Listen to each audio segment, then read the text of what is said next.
Hello, जय हिंद। आज हम जो है छत्तीसगढ़ का आधुनिक इतिहास में जो प्रत्यक्ष ब्रिटिश शासन व्यवस्था था, है ना, वो जो शुरू हो चुका है, उसी को हम क्या करेंगे, आगे बढ़ाएंगे।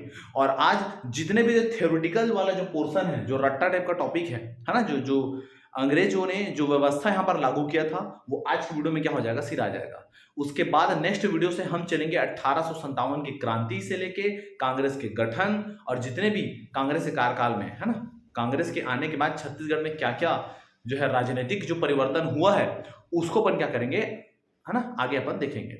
ठीक है भैया, उतना जी। तो शुरू करते हैं कौन सा आपका छत्तीसगढ़ का आधुनिक इतिहास। वीडियो अगर अच्छा लगता है यार तो वीडियो को ज्यादा से ज्यादा दोस्तों में शेयर कर दो। चैनल पे नए हैं तो चैनल को सब्सक्राइब जरूर कर दे, ताकि जितने भी मैं वीडियो डालता हूं वो आपको मिल जाए। ठीक है भैया, इतना जी। तो चलिए शुरू करते हैं कौन सा छत्तीसगढ़ में प्रत्यक्ष ब्रिटिश शासन व्यवस्था को हम देखेंगे, जिसमें हम देखेंगे आज राजस्व व्यवस्था। इससे पहले कुछ व्यवस्था अपन देख लिए थे, न्याय व्यवस्था, ठीक है जी, भौगोलिक परिवर्तन, तो उसको। तो राजस्व व्यवस्था की अगर बात करें तो राजस्व व्यवस्था क्या था कि भूमि से किस प्रकार से अपने को कर लेना है ना, या राजस्व अपने को कैसे वसूलना है। तो याद रखना, अंग्रेजों के शासनकाल में इन्होंने त्रिवर्षीय राजस्व व्यवस्था लागू किया था। मतलब क्या है, एक बार लगा दिए तो 3 साल तक चलेगा, फिर एक बार लगा दिए तो फिर 3 साल तक चलेगा। तो इन्होंने क्या किया, इनके शासनकाल में जो राजस्व की जो व्यवस्था था वो कैसा था, तो याद रखना, वो था आपका त्रिवर्षीय अधिनियम का क्या था, व्यवस्था था, त्रिवर्षीय राजस्व व्यवस्था था।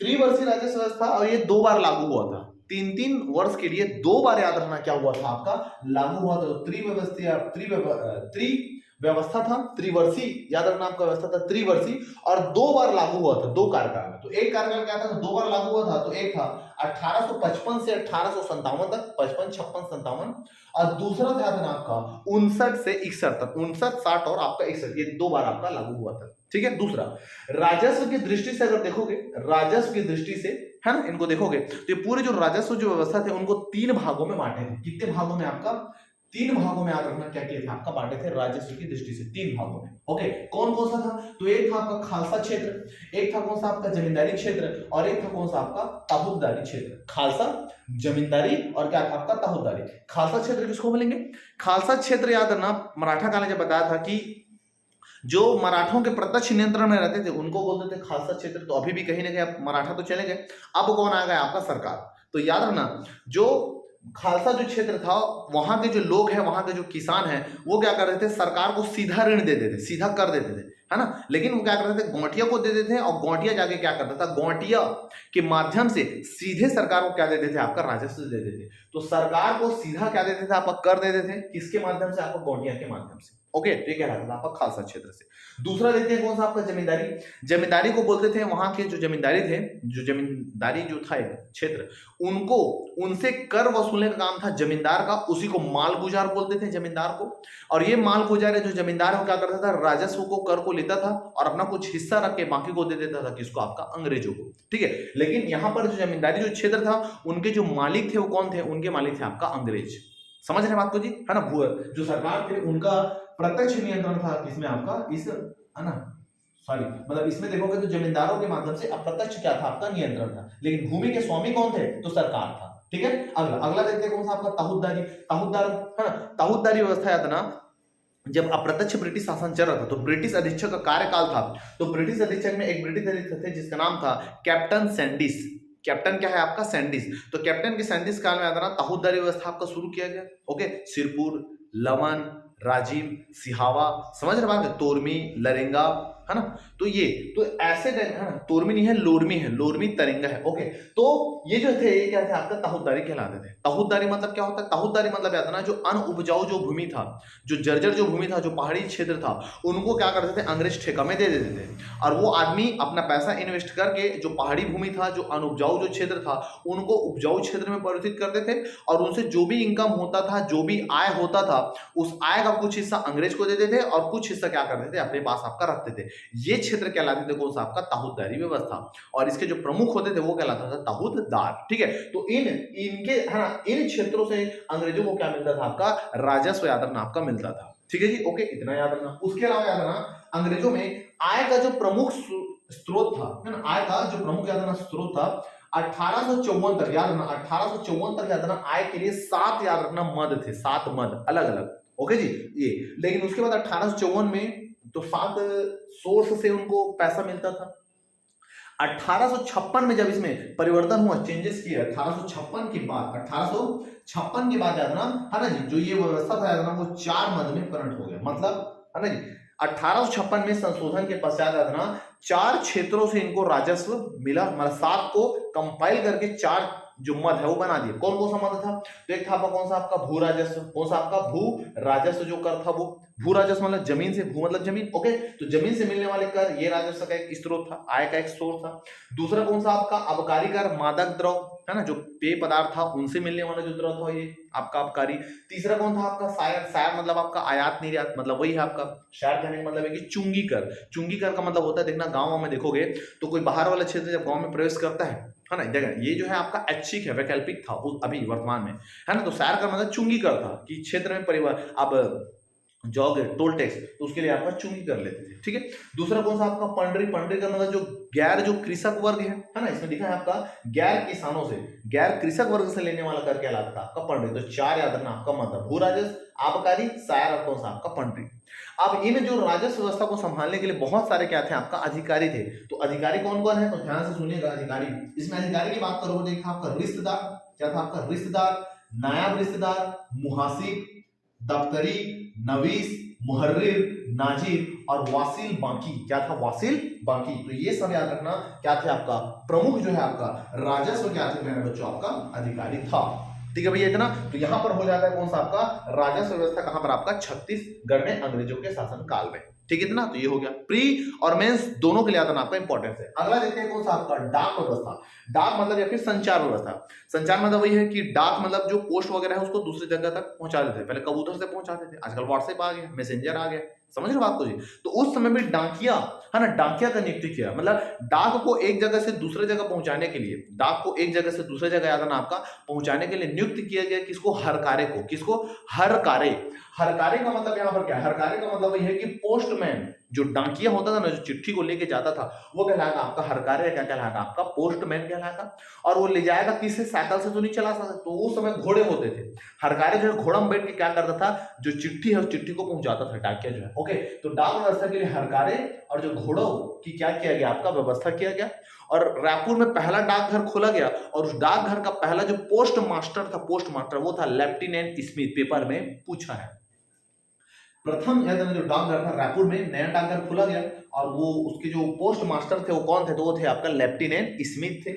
और जो है जो क्षेत्र जो बीजी वैष्णव वाला जो क्षेत्र था वहां पर यात्रा बहुत सारे डाकघर खोले गए, जैसे कौन कौन सा क्षेत्र था, एक आपका रायपुर, दूसरा आपका बिलासपुर, तीसरा आपका रतनपुर, रायपुर बिलासपुर रतनपुर ये था।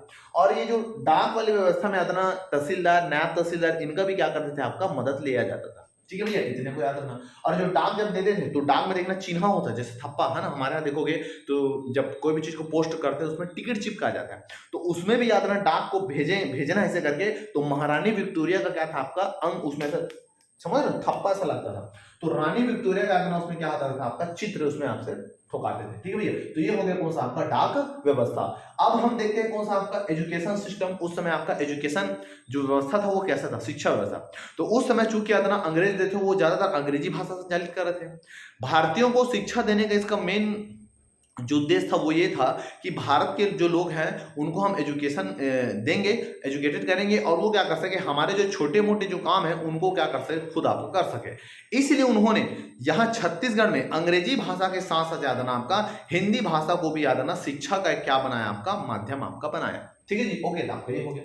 सामुदायिक यादना शिक्षा क्या क्या क्या आपका प्रारंभ किया, सामुदायिक शिक्षा समुदाय को, है ना, ओके ओके। उसके अलावा माध्यम अगर बोलोगे तो हिंदी के साथ साथ यादना, सॉरी इंग्लिश के साथ साथ क्या था आपका हिंदी में भी शिक्षा व्यवस्था शुरू किया। इसके अलावा लड़कियों के लिए पृथक जो है आपका शिक्षा शुरू किया, है ना, कि जो कन्या है ना, जो बालिका है उनके लिए भी क्या किया, शिक्षा की व्यवस्था इन्हीं लोगों ने किया। वरना उस समय लड़कियां कभी जिंदगी में पढ़ ही नहीं पाते, है ना, क्योंकि जानते हो हमारे समाज को, है ना जी। तो ये अंग्रेजों की वजह से है जो जिन्होंने जिसके कारण लड़कियों ने भी क्या किया, आपका शिक्षा प्राप्त किया, ठीक, ओके। उसके अलावा क्या हुआ, उसके बाद ना 20वीं सदी के आरंभ में, जब 20वीं सदी आरंभ हुआ उस समय याद रखना आपका नेशनल एजुकेशन पॉलिसी लाया। जैसे अभी एनईपी चल रहा है आपका 2020, ओके, तो उस समय नेशनल एजुकेशन पॉलिसी लाया गया, ओके, अंग्रेजों के शासनकाल में। और उसके बाद 1910 में शिक्षा विभाग का स्थापना किया, ओके, 1910 में याद रखना क्या किया गया आपका शिक्षा विभाग का स्थापना किया गया। इतने को आपको याद रखना है। अब अपने को ये देखते हैं कि कौन कौन से विद्यालय, महाविद्यालय, स्कूल ये सब खुला गया है, ठीक है, ध्यान से सुनो, पेपर में पूछे के बाद। तो राजकुमार यादव कॉलेज की स्थापना किया गया था कब आपका 1893 में। राजकुमार कॉलेज की स्थापना किया गया था 1893 में, राजकुमार कॉलेज। ये उस समय जो बड़े बड़े जो जमींदार होते थे, जो लोग होते थे, राजा महाराजा होते थे, उनके बच्चों को पढ़ाने वाला एक स्कूल था। नाम भले याद ना आपका रायपुर, सॉरी राजकुमार आपका कॉलेज है, और कहाँ है, रायपुर में, ओके, अमापारा के जस्ट आगे जाओगे तो मिलेगा आपको। तो राजकुमार यादव नाम का कॉलेज 1893, सालेम कन्या, सालेम कन्या, Salem 7 1907, okay, saint Paul school 1911, saint Paul school खोला गया 1911 में, लॉरी स्कूल खोला गया 1913 में, और कालीबाड़ी यादना जो संस्था है वो खोला गया कब आपका 1925 में, ओके। तो ये डेट को याद आना, यहाँ से पेपर ने पूछा है। इसके अलावा नोट करके लिखा नहीं हुआ है, यहाँ लिख देता हूँ, यहाँ पर देखोगे तो याद आना पहले जो मोस्ट इंपोर्टेंट है 1938 में, 1938 में याद आना आपका छत्तीसगढ़, हाँ 1938 में छत्तीसगढ़ याद आना आपका महाविद्यालय खोला गया, महाविद्यालय खोला गया। कहाँ खोला गया आपका, रायपुर में। और इसके जो प्रथम प्रचार थे, इसको भी पूछा है, जे योगानंदम, इसके जो प्रथम जो प्रचार थे कौन था, जे योगानंदन था, महासमुंद के रहने वाले थे, अपने ही एरिया के, ओके। तो इतने को भैया आपको याद रखना है, ठीक, इतना ये हो गया। अब उसके बाद हम ऐसे चीजों को देखते हैं जिनका प्रमुख रूप से प्रचार या फिर प्रमुख रूप से विकसित तो नहीं हुआ, लेकिन कहीं ना कहीं इसका प्रभाव था। तो पहले हम देखते हैं कौन सा, आपका खनिज व्यवस्था। खनिज के लिए क्या क्या, यहाँ पर छत्तीसगढ़ में जब अंग्रेजों ने सर्वेक्षण कराया तो उनको पता था कि इस क्षेत्र में लोहा, कोरंडम, बॉक्साइट, है ना, और जितने भी अभी जो वर्तमान में जो एस सुने, कोरंडम, है ना, आयरन, ठीक है जी, हीरा, संगमरमर, इन सब का प्रचुर मात्रा में यहाँ पर क्या था, आपका भंडार था। लेकिन उस समय में अंग्रेजों के पास कोई ऐसा टेक्नोलॉजी नहीं था उस समय कि वो वहां से खनन करके उसको निकाल सके और उसका समुचित उपयोग कर सके जो वर्तमान में है। इसलिए ना खनिज के क्षेत्र में ज्यादा कोई काम हुआ नहीं है।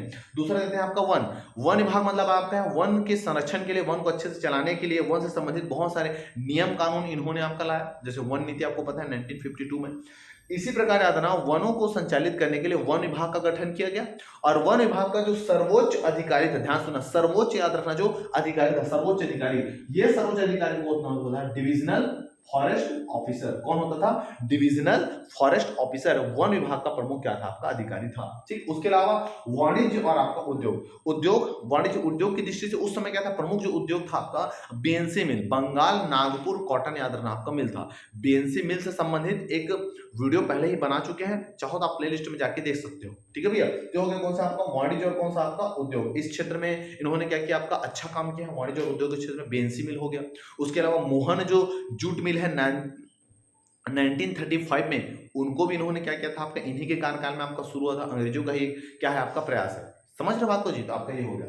अगला देखते हैं कौन सा आपका यातायात, रेल यातायात है। ठीक है, ये रेल सड़क बहुत सारे रोड बनाए हैं इन्होंने। रेल यातायात बोलोगे तो पहले मीटर गेज था, फिर उसको आपका बड़ा कर दिए। तो ये जो चीज है, ये आप जब यातायात वाला, परिवहन वाला जब चैप्टर पढ़ेंगे तो उसमें अपन कंप्लीट इसको कराएंगे। ठीक है, अगला देते हैं कौन सा आपका जेल व्यवस्था। तो जेल व्यवस्था कहने का मतलब है कि जैसे अभी वर्तमान में जो कैदी लोग रहते हैं उनको जेल में रखा जाता है, बाकायदा प्रॉपर उनके लिए मेस, खाने पीने का व्यवस्था करते हैं। तो पहले जो होता था, जब अंग्रेज नहीं आए थे तो उस समय कैदियों को रखने के लिए कोई समुचित व्यवस्था नहीं था। जब अंग्रेज आए, अंग्रेज के याद रखना आने के बाद ही जो है ना, अंग्रेजों के आने के बाद ही सिस्टमेटिक तरीके से जो जेल है वो संचालित हुआ। उनके लिए मेस का व्यवस्था किया गया। समझ रहे बात को जी? तो ये सब चीजें तो उतना ज्यादा याद रखना इंपॉर्टेंट नहीं है, लेकिन ऊपर से आपको देख लेना है। मोस्ट जो इंपॉर्टेंट है कौन सा है आपका? ये राजस्व वाला व्यवस्था। कुछ अधिकारी के नाम पेपर में पूछ देगा, है ना, इनमें से कौन सा राजस्व अधिकारी नहीं है? तो बाप पुरुष कभी सुने नहीं होंगे, क्योंकि बुक में तो मिलता नहीं है। समझ रहे बात को? ज्यादातर बुक में नहीं मिलता है। ओके, उसके अलावा कौन देखेंगे आपका? जो इससे जो डेट है उसको आप देख लेना। ये तो वो उतना ज्यादा नहीं पूछेगा। इसको पूछा है कि पोस्ट मास्टर कौन था, तो लेफ्टिनेंट स्मिथ था। इसको आपको याद रखना है। ठीक है भैया, इतना तो उम्मीद करता हूं कि इतना भैया आपको समझ में आया होगा। देखिए, आप चाहें तो करंट अफेयर और कुछ क्वेश्चन के लिए हमारे जो टेलीग्राम चैनल है उसमें जुड़ सकते हैं। लिंक मैं डिस्क्रिप्शन में आपको दे दूंगा। ठीक है भैया, इतने को याद रखना। कोई भी प्रकार का कुछ डाउट है या कुछ समझ में नहीं आता तो नीचे कमेंट जरूर कर देना। वीडियो कैसा लगे इसका भी फीडबैक आप नीचे दे सकते हैं। वीडियो अगर अच्छा लगे यार तो ज्यादा से ज्यादा लाइक करो, ज्यादा से ज्यादा दोस्तों में आपका शेयर करो। ठीक है, जो पढ़ने वाले हैं, स्पेशली जो पढ़ने वाले हैं, जिनको रियल में पीएससी का तैयारी करना है और अपने छत्तीसगढ़ को एकदम मजबूत करना है, स्पेशली छत्तीसगढ़ को मजबूत करना है, तो मैं उसको पूरा कंप्लीट कराऊंगा। भले टाइम लगेगा लेकिन कंप्लीट होगा वो। ठीक है, तो मिलते हैं नेक्स्ट वीडियो में, तब तक के लिए जय भारत, जय छत्तीसगढ़, नमस्कार।